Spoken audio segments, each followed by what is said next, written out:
তো এখানে খুব বেশি রোদ, দেখতেই পাচ্ছ, অনেক গরম। আর আমি তো ছাতা ছাড়া একদম পারি না, তো ছাতা আমার সাথে থাকবে। ইভেন ট্রেকে গেলেও অনেকে দেখেছো হয়তো আমার ভিডিওতে যে ছাতা থাকে। আমাদের সবে লাঞ্চ হয়েছে একটু আগে, তো তারপর আমাদের ড্রাইভার দাদা বললো নদীকে পার মে যাएंगे, তো আমরা বললাম হ্যাঁ যাবো। তাই এখন নদীর পাড়ে নিয়ে এসেছে, আর নদী দেখে সবাই দৌড়ে দৌড়ে একেবারে এসেছে পা ডোবাবে বলে।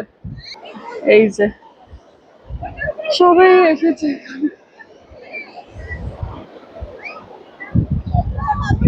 তারপরে আমরা হোমস্টেতে চেক ইন করে আমাদের ইভিনিং স্ন্যাক্স চা আর পকোড়া খেতে চলে গেছিলাম। সেখান থেকে নিরুদ্দেশ হয়ে অন্ধকারের মধ্যেই সবাই মিলে হাঁটতে হাঁটতে চলে গেছিলাম অনেকটা দূরে।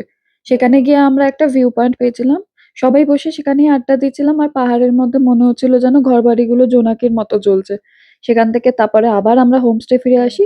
রাতের জন্য আমরা বনফায়ার আর চিকেন বারবিকিউ করেছিলাম, যেটা এক্সক্লুডিং ছিল, তারও ভিডিও অ্যাড করলাম।